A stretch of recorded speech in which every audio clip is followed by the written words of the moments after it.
I think it's worth tracing here a little bit and stepping back from the topic of Africa to ask ourselves, how did we get to this point? How did we get to this deterioration of relations between China and the West, and more specifically China and the United States? I think and again, I won't go back. The Nixon opened relations with China. That's when the United States ended up switching its recognition from Taiwan over to the People's Republic. Relations grew relatively slowly because you had Reagan in office, who was an old Cold Warrior, followed by Jimmy Carter was there, then Ronald Reagan. But it was really when George H.W. Bush came to power that people thought there was going to be a real, warming of relations, because this guy was someone who had served in the first liaison office in Beijing. He came into office in 1989, having been elected in 1988, but then came the Tiananmen Square massacre. And that actually put U.S.-China relations on ice for a long period of time. And that didn't really start to thaw until the Clinton administration. Bill Clinton, as president, came in and he used the word partnership. And he made, when he traveled to China, he talked about enlisting China as a partner. After he left office, George W. Bush came in and shifted the relationship a little slightly, and he called China a, quote, strategic competitor.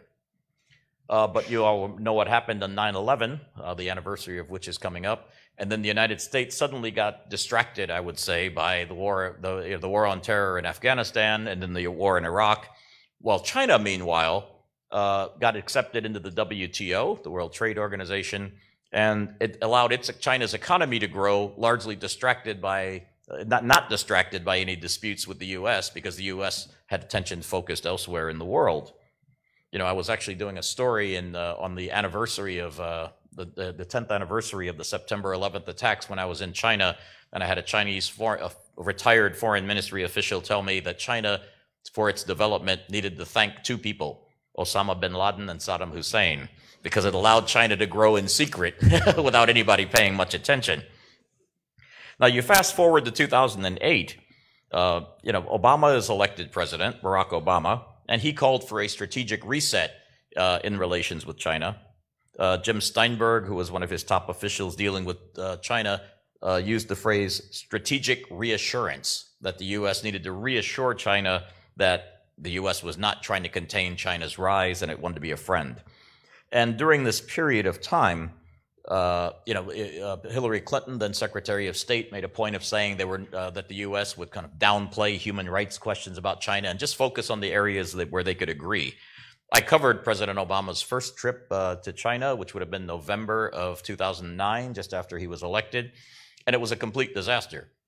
Because Obama went in thinking, let's think of all the areas that we can agree and cooperate: nuclear nonproliferation, exploration of outer space, climate change. Let's do all these things together, and let's forget about the areas that we disagree. Let's have a real relationship based on things where we're two great powers together. And the answer from the Chinese came back, what about Taiwan arms sales? What about the Dalai Lama? And what about Tibet? Those are the only three things that they really seem to care about then. And so, Obama, I think, had a kind of a sea change in his relations with China, probably starting in his second term, where all of his overtures to China just basically didn't work. They were not interested in exploring space together, because their space program is partly under the military, and they didn't want to get it involved with the United States. They were not really interested in exploring or deepening military-to-military ties. Climate change was pretty much the only thing where they said they could cooperate with the United States. They weren't really talking much on nuclear nonproliferation. And the Obama administration folks came away thinking that, despite all of their outreach, China just remained a belligerent power. I would say, and also that also involved partly the South China Sea dispute as well, where they saw China increasingly building these man-made islands and reefs, et cetera, et cetera. Now, I'll fast forward to Donald Trump. He ran on an unabashedly anti-China platform when he was running for president of the United States. I'm sure many of you watched those debates. Nobody could say the word China with such disdain in their voice as Donald Trump, where he's saying, we are being ripped off by China. And, he called them a trade cheat, a currency manipulator, and all of these things. But Trump really was, despite the fact that, he ran as kind of this cartoonish character, he really was giving voice to a lot of frustrations that a lot of Americans were starting to feel about China, that in many ways, China was an unfair competitor on the global stage. And one of the interesting things, if you've noticed since he's imposed his trade tariffs on China, is that he's actually not gotten as much pushback as I would have thought from members of the opposition Democratic Party, many of whom actually support the tariffs. People like Sherrod Brown, the senator from Ohio. Chuck Schumer, the Democratic leader in the Senate, has been pushing for these kinds of more aggressive moves against China for a long time. And very interesting, I think one of the biggest changes in the U.S.-China relationship over the last few years has been the change in the American business community. Now, it used to be the American business community was what they call both the ballast and the propeller of the relationship. The business community was the thing that steadied the relationship and that propelled it forward at the same time.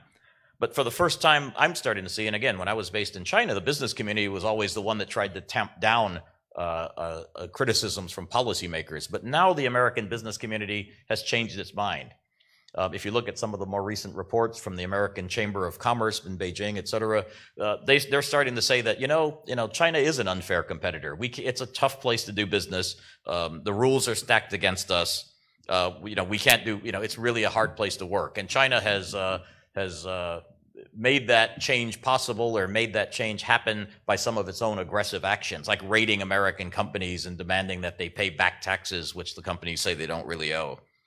Now, this sea change in thinking, I believe, has basically precipitated a change in the way the entire policymaking community in Washington now sees China. And I've started to see this recently this year, where there seems to be a growing idea that the consensus involving China that everyone kind of accepted for decades has collapsed.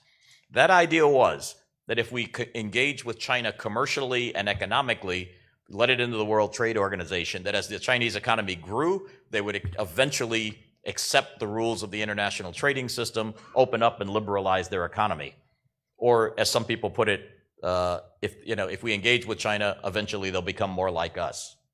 But that attitude is starting to fall apart now. And you can go back and look at a Foreign Affairs article that was written just earlier this year by Kurt Campbell, who served as a top official in the previous Democratic administration, who started to basically say, maybe this consensus on China was wrong. In the early days, George H.W. Bush, who, remember, he fancied himself a bit of a China expert, having lived here lived there in the liaison office, said, and I quote, "No nation on earth has discovered a way to import the world's goods and services while stopping foreign ideas at the border." Now, he said that a long time ago, and I think now, if you look at that quote, it looks a bit archaic, because China has figured out a way to import the world's goods and services, but stop foreign ideas at the border. And I think people are starting to recognize now that maybe it is possible indeed that China is growing in an alternative model that defies what we who studied political science said should happen, that as the country grew richer, that somehow it should become more open, its economic system should become more liberal, and its politics more democratic. So again, let me get this back to our topic, what China really wants from Africa, given that framework now that a lot of people think that China is no longer just a friend, but a competitor. And then I'm going to really leave this open for a lot of questions for you guys. But first, I'll leave you with my takeaways on this. First, I believe that the United States and other Western countries, and specifically I'm thinking about some of the countries in Europe, they should not be instinctively hostile to what China is trying to do with Africa. Because I think that instinctive or knee-jerk hostility could lead to a lot of self-inflicted wounds. And for example, I remember when China was first setting up the Asia Infrastructure Investment Bank, the first reaction from the United States under the Obama administration was to say, no, we don't want to be a part of this thing is bad. I don't necessarily think that was a good idea. I think they missed a chance to get involved in it from the ground floor and perhaps help shape some of the policies of it instead of trying to see it as a rival institution. There's a lot of investment needs, particularly in Asia. The Asian Development Bank can't handle it alone, and the others can't handle it alone. But the U.S. had this instinctive hostility. I think, likewise, this instinctive hostility to what China is doing in Africa is not necessarily warranted. There's a lot of countries, there's a lot of projects. It might be better to just look project by project or country by country. My second takeaway is that, look, Africans are really smart. Yeah, this is not the 1800s. This is not the scramble for Africa. Africans have fought very fiercely for their independence, and they're not about to give it away to China or anybody else. They know what they're doing, and I think Africans have a lot of pushback on some of these projects. China may be learning that doing business with Africa, doing business on a global scale in general, carries risks. And, the African countries are going to be demanding as much from Africa as they're getting back. And the debt is an interesting one, because there has been this question floating around recently about the debt trap, as it's been called. And I noticed in the last meeting that just happened in Beijing, Xi Jinping had to go out of his way to say, look, we're not creating debt in Africa. In fact, we're going to forgive some of the loans for some of the poorest countries. So they're very conscious of this issue going on now.